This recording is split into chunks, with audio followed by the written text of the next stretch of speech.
The champagne bubbles, a cascade of effervescent promises, popped against Vanessa's eager lips. Laughter, a bright, brittle sound, echoed through the opulent reception hall. Sunlight, filtered through stained glass windows, painted the room in jewel tones, ruby reds, emerald greens, sapphire blues, a stained glass illusion of perfection. She felt the weight of the bouquet, a vibrant explosion of roses and lilies, pressing into her palm. A collective sigh, a murmur of anticipation, rippled through the assembled guests as the flowers left her grasp, arcing through the air. It landed, a splash of defiant pink, directly into the waiting hands of her best friend, Sarah. A collective cheer erupted, the sound almost deafening, a wave crashing against the shore of Vanessa's carefully constructed happiness. But even then, amidst the confetti snow and the clinking glasses, a sliver of ice pricked at her exhilaration. It was a subtle shift, a barely perceptible tremor beneath the surface of manufactured joy. The scent of her husband, Alan's, cologne, a comforting, familiar musk, suddenly seemed cloying, overlaid with an almost imperceptible, foreign fragrance. Jasmine. Not her scent. Not their scent. It was a whisper of something illicit, a shadow in the sunlit room. She turned, seeking Alan's reassuring smile, but his gaze was already elsewhere. His eyes, usually warm pools of affection, now held a disconcerting coolness. He wasn't looking at her. He was looking at the bouquet, then at Sarah, then back at her, and in that fleeting glance, a chasm opened. The vibrant colors of the room seemed to dim, the laughter a distant, mocking echo. A knot of unease, cold and sharp, tightened in her stomach. The perfect wedding, the culmination of months of meticulous planning, of shared dreams, was already fraying at the edges, a tapestry unraveling thread by thread, revealing a darkness she hadn't dared to imagine. The weight of the bridal gown felt suddenly oppressive, a shroud rather than a celebration. The air, thick with perfume and happiness, now tasted like ash. I have no name you would recognize, no place in the grand narratives that history books meticulously record. My existence has been more akin to a shadow, an echo in the halls where decisions were made and destinies were shaped. I've stood in corners, a silent witness to hushed conversations, to the subtle shifts in posture that spoke volumes, to the flicker of fear or triumph in eyes that otherwise presented a mask of composure. I was privy to the unguarded moments, the cracks in the facade, the raw, unedited humanity that played out when no one believed they were being watched. These memories, for so long buried beneath the weight of time and a reluctance to stir old wounds, now rise with an insistent urgency. It feels as though the dust of ages has been disturbed, and I can no longer maintain my silent vigil. This compulsion to speak, to share, stems not from a desire to assign blame or to curate a specific version of events, but from a profound need to illuminate the intricate, often contradictory, tapestry of the human heart. I am not here to judge. I am here to reveal, to unearth the layers of intent, desire, and vulnerability that lie beneath the surface of what we perceive as reality. The polished silver of the champagne flutes seemed to mock her with their pristine gleam. Each clink, meant to signify joy and prosperity, instead resonated with a discordant note, a harbinger of discord. She felt the murmuring crowd as a physical weight, a collective anticipation that pressed down on her, demanding a performance she no longer felt capable of delivering. The carefully rehearsed smile fell brittle, threatening to shatter with the slightest tremor. The vows, spoken just moments before with a conviction she had believed in, now sounded hollow, the words themselves imbued with a subtle irony that twisted in her gut. It was as if a veil had been lifted, not in a moment of divine revelation, but rather a cruel unveiling of the mundane, the predictable, the sadly ordinary flaws that had been so artfully concealed. Her husband's hand, as it rested on hers, felt strangely unfamiliar, a touch that had once promised solace now carried an undercurrent of something else, something she was only just beginning to decipher. The opulent ballroom, once a symbol of their shared aspirations, transformed into a gilded cage, its beauty now a stark contrast to the burgeoning unease within her. The grand salon, a testament to prosperity and societal standing, hummed with a manufactured gaiety. Gilded mirrors reflected a kaleidoscope of silken gowns and sharp suits, each figure a carefully crafted performance. Lord Ashworth, a man whose smile was as polished as his ancestral silverware, navigated the throng with an effortless grace, his pronouncements laced with the honeyed charm of a seasoned diplomat. His ambition, a ravenous beast within, craved not just wealth, but the intoxicating shimmer of ultimate influence, a throne built on whispers and strategic alliances.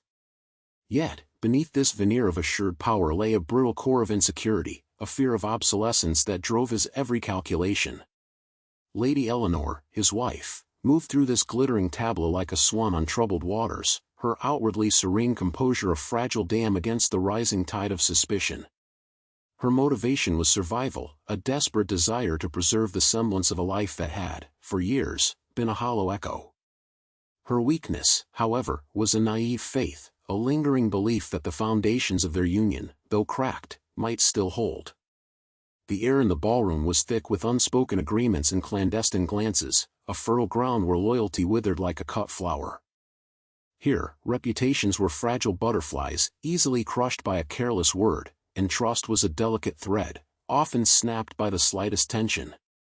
The social fabric itself was woven from such ephemeral materials, alliances shifted like sand dunes in a gale, and promises, once sworn with fervent oaths, could dissolve like morning mist under the harsh light of opportunity.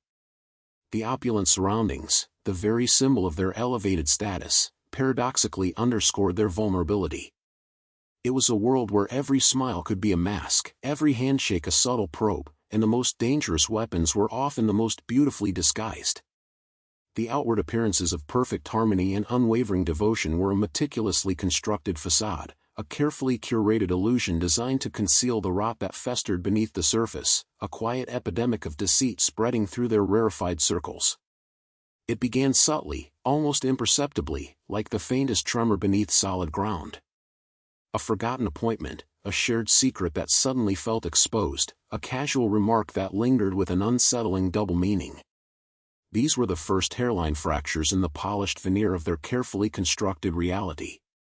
They appear as minor inconveniences, easily dismissed, yet each one chipped away at the bedrock of trust. A subtle shift in a glance, a hesitant pause before an answer, a defensive posture adopted too quickly, these were the whispers of doubt, the insidious seeds of suspicion sown in the fertile soil of vulnerability. The unease, once a faint hum, began to deepen into a low thrumming, a constant reminder that something was amiss. It was a slow, creeping poison, seeping into the corners of every interaction. Conversations that once flowed with effortless ease now felt like navigating a minefield, each word weighed and dissected for hidden intent.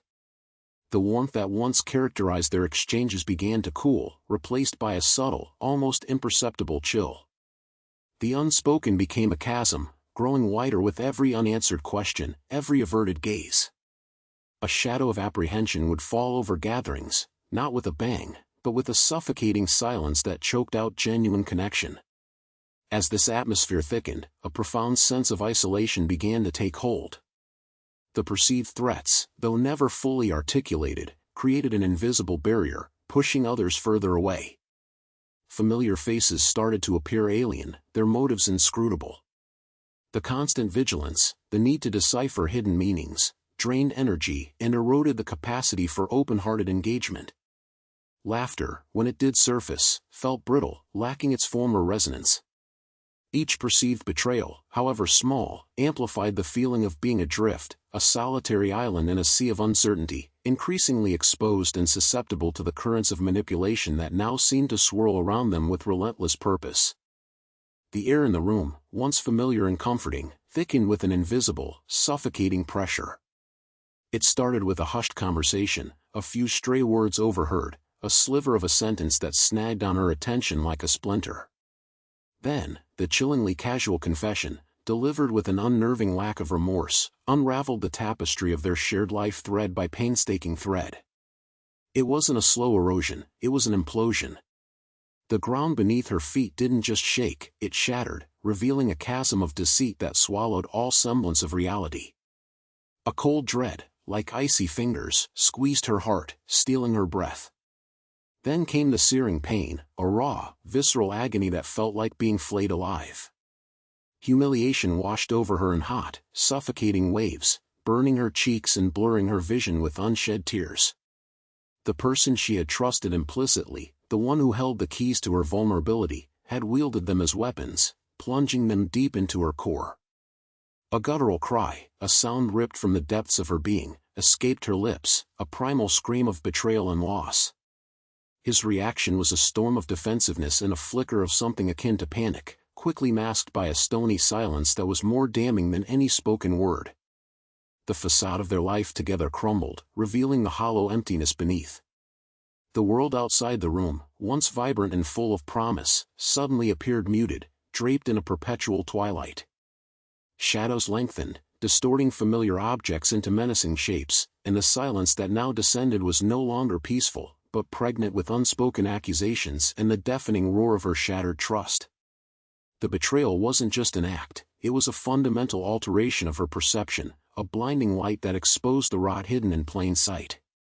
The initial shock of betrayal was a cold, crushing weight, but it soon gave way to a gnawing, corrosive rage. Every memory, once a source of comfort and joy, now twisted into a grotesque mockery, each shared glance and whispered promise now a testament to the deceit that had festered beneath the surface. The world, once a canvas of vivid hues, had drained into a palette of bruised purples and blood reds, reflecting the internal landscape of her fractured soul. The stolen moments, the clandestine meetings, the carefully constructed lies, they all replayed in an endless, agonizing loop, each iteration deepening the chasm of her despair. This relentless introspection, fueled by a raw, unyielding hurt, began to morph into something far more sinister. The desire for justice, initially a faint flicker, ignited into a consuming inferno. The face of the betrayer, once loved and cherished, became the sole focus of her waking thoughts, a symbol of all that was lost and all that had been so cruelly taken. Sleep offered no respite, only a descent into a labyrinth of nightmares where the echoes of broken vows taunted her, urging her towards a darker path. The whispers of retribution grew louder, more insistent, drowning out the last vestiges of reason. The pursuit of vengeance became an all-consuming quest, a singular purpose that redefined her existence. Every action, every breath, was now dictated by this burning need to inflict pain, to reclaim some semblance of control from the chaos that had engulfed her life. The once gentle hands now clenched into fists, ready to strike, and the heart, once open and giving, hardened into a shield of ice, capable of nothing but delivering a chilling, unforgiving blow. The moral compass that once guided her spins wildly, lost in the storm of her own making. The meticulously crafted strategies for retribution were not born of passion, but of a cold, analytical detachment. Each step was a calculated move on a board, where the pieces were not just individuals, but their deepest vulnerabilities. The initial injury, the catalyst for this descent, was dissected, its every facet examined to understand the optimal pressure points for maximum, enduring damage. This wasn't about a sudden outburst of rage, it was a patient, systematic dismantling. The victim's life, once a tapestry of predictable routines and cherished connections, was to be systematically unraveled, thread by thread. The cruelty was not an emotional eruption, but a consequence of pure, unadulterated logic applied to a singular, all-consuming objective. The transformation from victim to tormentor was not a descent into madness, but a terrifying ascent into a hyper-rational state. The emotional noise that once clouded judgment was silenced, replaced by the sharp clarity of purpose. The moral framework that previously defined right and wrong became an irrelevant artifact, an encumbrance to the mission. Ethical boundaries, once seemingly impermeable, dissolved under the relentless pressure of perceived injustice. The question of why was no longer about emotional justification, but about the efficiency and efficacy of the chosen methods. The harm inflicted was simply the logical output of the input received, a balanced equation seeking equilibrium. The traps were not sprung in haste, but were intricate networks, designed to ensnare the unwary with an illusion of normalcy. Each carefully placed misdirection, each whispered rumor, was a node in a web of their own design, preying on the victim's inherent trust in predictable patterns. The pursuit of vengeance had stripped away all pretense of empathy, leaving behind a shell of pure instrumentality. The tormentor had become a mirror, reflecting the very darkness that had been cast upon them, but amplified, refined, and wielded with a precision that was both horrifying and, in its own twisted way, remarkable. The goal was not simply to inflict pain, but to demonstrate the utter futility of the victim's prior actions. The air crackled, not with electricity, but with the palpable weight of finality. The grand design, meticulously crafted and patiently nurtured through sleepless nights and consumed by a singular, unyielding focus, was about to reach its apex. Every calculated step, every whispered word designed to fray nerves, every meticulously arranged circumstance, had converged upon this singular instant. The orchestrator of this elaborate retribution surveyed the scene, a predator relishing the moment before the kill, a connoisseur of exquisite suffering. Across from him, the object of his long-sought satisfaction, his former tormentor, was a quivering tableau of dawning comprehension. The dawning was not peaceful, it was a violent tearing of illusion, a brutal awakening to a reality far more dreadful than any nightmare. Eyes, once sharp and filled with a cruel confidence, now widened in a horrified disbelief that slowly curdled into utter, soul-shattering panic. A choked gasp escaped trembling lips, a sound so fragile it was instantly swallowed by the oppressive silence. The realization was a physical blow, stealing breath, freezing limbs, and rendering coherent thought an impossible luxury. Helplessness descended like a suffocating shroud.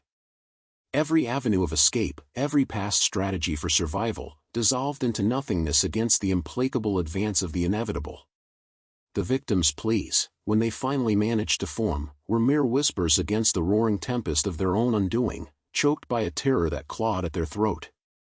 The tormentor's laughter, when it finally erupted, was a dry, rasping sound, devoid of mirth, instead echoing the hollowness of a tomb. It was the sound of a void consuming itself, a testament to the absolute triumph of his will, a dark monument to the ruin he had wrought. In this moment of ultimate victory, however, a chilling emptiness began to bloom within the victor, a stark reminder that the pursuit itself had been the only sustenance, and its completion left only a void where purpose once resided. The reflection in the victim's wide, terrified eyes was not a mirror of power, but of a profound, self-inflicted desolation. The echoes of destruction slowly receded, leaving behind a silence so profound it felt like a physical weight. He stood amidst the remnants, the dust settling not just on what was broken, but on the very landscape of his soul. The triumph he had so desperately craved, the burning ember of his ambition, had finally consumed its fuel, leaving only ash. He had sought to erase a pain, to carve away an injustice with the sharp edge of retribution, but in doing so, he had merely unearthed a deeper, more cavernous ache. The faces of those he had wronged, once sharp with accusation, had dissolved into a blurred tapestry of despair. Their fear, their suffering, had been his driving force, the only language he understood in his torment. Now, that language was obsolete. The victory was absolute, the goal achieved, yet the victory offered no solace. Instead, it revealed the barren wasteland he had cultivated within himself, a place where his own hatred had become the sole, suffocating tenant. He had believed that by dismantling the source of his agony, he would find peace. But the act of vengeance had not been an act of liberation, it had been an act of profound entrenchment. He was now bound, not by chains of iron, but by the invisible tendrils of his own bitterness. Each moment that passed without the target of his fury to occupy his thoughts was a stark testament to the futility of his quest. The void that had once been filled with righteous anger was now an expanse of gnawing loneliness, an unyielding solitude where his own reflection offered no comfort, only the hollow gaze of a man lost in his own making. Was this justice, this desolate quietude, this self-imposed exile in the ruins of his own making? The question hung, unanswered, in the suffocating air.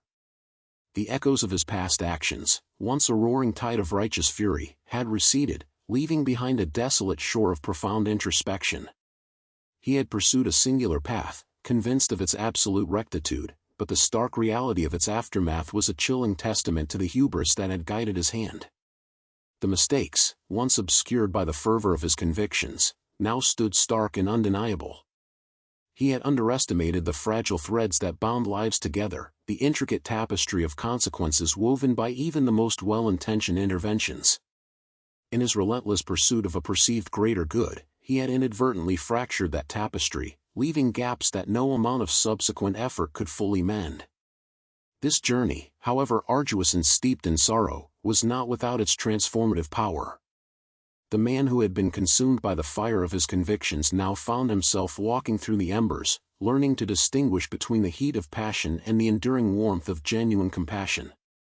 The isolation, initially a self-inflicted penance, slowly began to reveal itself not as an end, but as a crucible. Within its confines, the sharp edges of his past pronouncements softened, replaced by a dawning understanding of nuance and the inherent dignity of every soul, even those he had once judged so harshly. The opportunities lost were not merely chances for success, but moments of connection that had been brushed aside in his singular focus.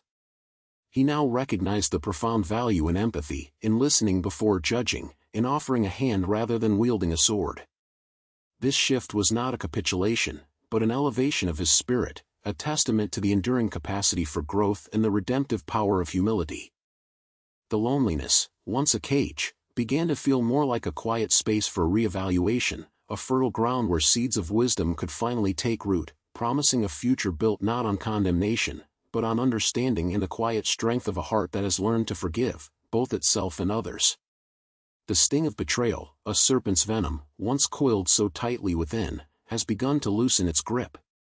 The raw wound, so long festering with the bitter sap of resentment, now hints at the slow, tender growth of scar tissue, a testament to resilience rather than defeat.